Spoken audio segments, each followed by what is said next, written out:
Without further ado, we now officially begin the opening plenary of the 5th Annual Seoul Climate Energy Conference. First, we are very pleased to welcome Co-Chairman Kim Sang-hyup, a visiting professor and the director of KAIST Center for Sustainable Development, and also the chairman of Coalition for Our Common Future. Please welcome Honorable Chairman Kim Sang-hyup for conference overview. Good. Thank you. It is my real honor to be here. And thank you, Chairman, for that kind words. It was really encouraging. Well, I'm here to give you some snapshots to show what we are about to do today. Yes, the hot house Earth, how to mobilize the change for our sustainable future. That is our main theme. Then what is the hot house Earth? We have Professor Catherine Christensen, key author on this topic, will deliver keynote speeches, so I will not mention it further, except just one thing that is very certain. That is, if we continue behave like this, if we continue business as usual, we will die. Our distinction would be a matter of time due to the accelerating climate change that we human beings are causing. So have we hit the tipping point? So our colleagues will examine the challenges. We have a Professor Axel Timmerman, another super scholar in this field, and the director of IBS Climate Physics is with us. And we have Mr. Han Sam-hee, who is the longtime veteran correspondent on environment and senior editorial writer of Joseon Daily or Joseon Ilbo. And we have a dedicated lawyer with expertise, Kim Ju-jin, with the moderator, the renowned Professor Jeon Eui-chan. And the rest of the stories we are going to talk about is about what to do. Well, it is basically a shift from BAU, business as usual, to BAW, business as wanted. According to the study done by Dr. Lee Hwee-sung, the chair of IPCC, and myself, if we can take a different low carbon green pathway, the pathway not from ABD, but from ABC, then we can meet huge potential, huge opportunities for sustainable development and job creation.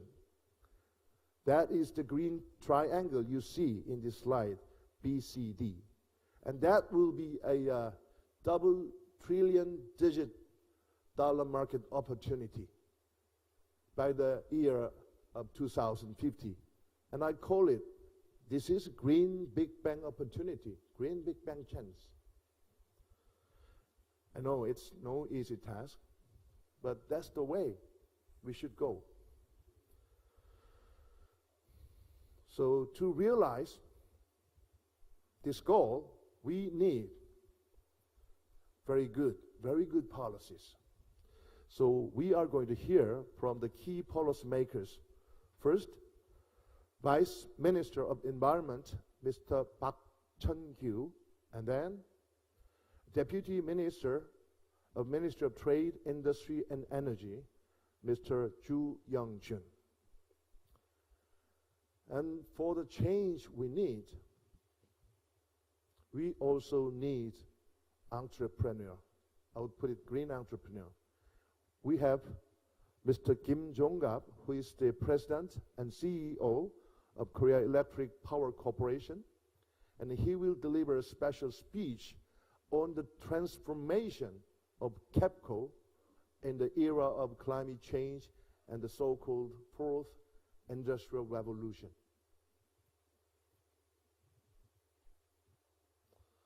And now, money is always critical. As you know, the forthcoming COP24 will be about Finance Cup. For that, we have a wonderful green group today. First, the Executive Director of the Global Green Growth Institute, Dr. Frank Risberman, is here. He flew from Fiji last night to attend this conference. Please give him a big hand. And we have also a renowned figure who is, yes, Chris Party Rama, Dr. Rama, who is the head of strategy of GCF, Green Climate Fund. He's a longtime friend of UN to Korea. And for your information, the GGGI and GCF forged a very strong strategic partnership with each other, and GGGI has helped mobilize $1 billion to support $1 billion green investment to support developing countries. That's the beauty of strategic partnership. So when finance meets good strategy, that makes result. And we have wonderful speakers also, the renowned expert, Dr. No Hee-jin, and the director, Lee Jong-hoon from the Ministry of Finance and Strategy. And the moderator will be professor and head of the School of Finance of KAIST, Professor Park Kwang-woo. Yes, energy transition towards low carbon society and economy is really important, and Mongolia is not exception. One of the coal richest country in the world is now turning toward renewables. According to the studies done by McKinsey and SoftBank, the potential of renewables of Mongolia is surpassing the total demand of electricity of Korea and Japan. So we have the CEO of Clean Energy Mongolia, Mr. Sukbatar Tsukamidi. Where are you? Yes, there he is. So he's going to make a speech just before the lunch. And as for Korea, Korea is like nothing but an island when it comes to power grid connection. Korea has nowhere to import electricity and export electricity. That makes it very difficult for Korea to pursue ambitious energy transition. But nowadays, the leaders of Northeast Asian countries are talking about interconnecting power grid among neighboring countries. That is called Asia Supergrid. Last year, we touched upon this topic with foreign speakers, and today, we are going to focus on the strategy of Korea on it with excellent professors. Son Byung-kwan, Professor Jang Gil-soo, and Professor Lee Sang-jun, and Professor Song Dok-ko. The blockchain is another hot topic.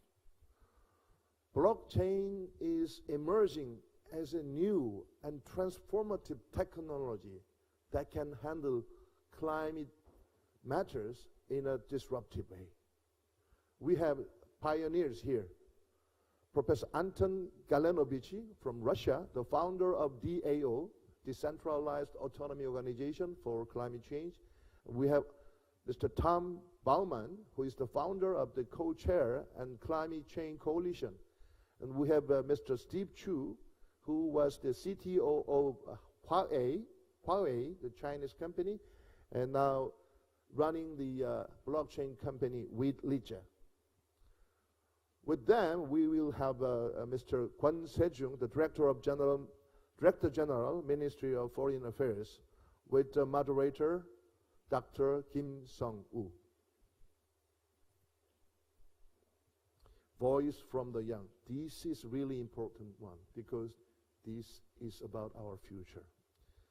So we have 4 Climate Scout students here this time, representing university students. Kayla, Gina, Sungyung, and Sohee. They have worked with the lawmakers of the National Assembly. They have worked with the GGGI. And they have shared what they have learned with younger generation. So a girl, an elementary school student, Soyoung, is here with us. Where are you? Or maybe she will be joining us. This is in the afternoon because she has to attend the school. Sorry about it. I'm sorry. And we have Jiwon representing the graduate school of green growth at KAIST. And we also have Marie from Canada, the member of energy student. And the moderator is Dr. Kim Ik-soo, the chief editor of Environment News. But having said, there are all the ladies except just one man. All the ladies. So what's a man?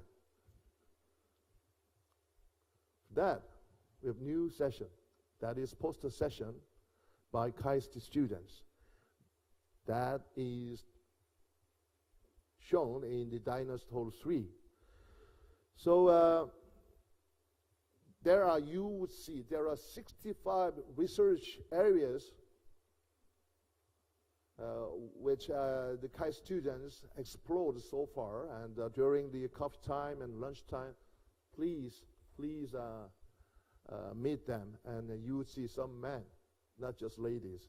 And it has been our tradition for doing that kind of poster research session since 2014.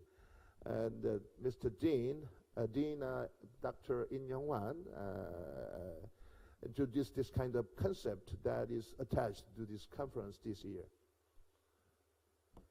And there is P4G.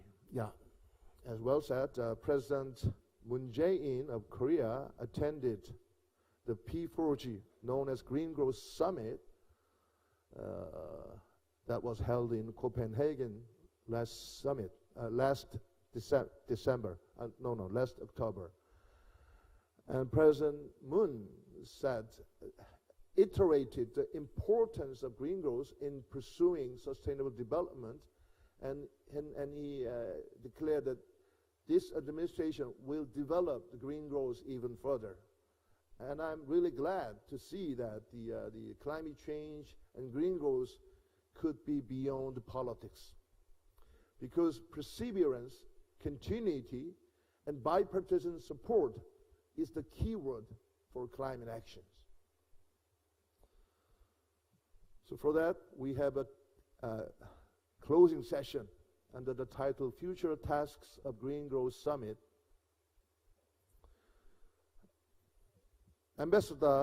Climate Ambassador of Korea, Republic of Korea, Mr. Yoo Yeon-chul, and Danish Ambassador Thomas Lehmann will be with us to talk about the future task of the P4G and green growth.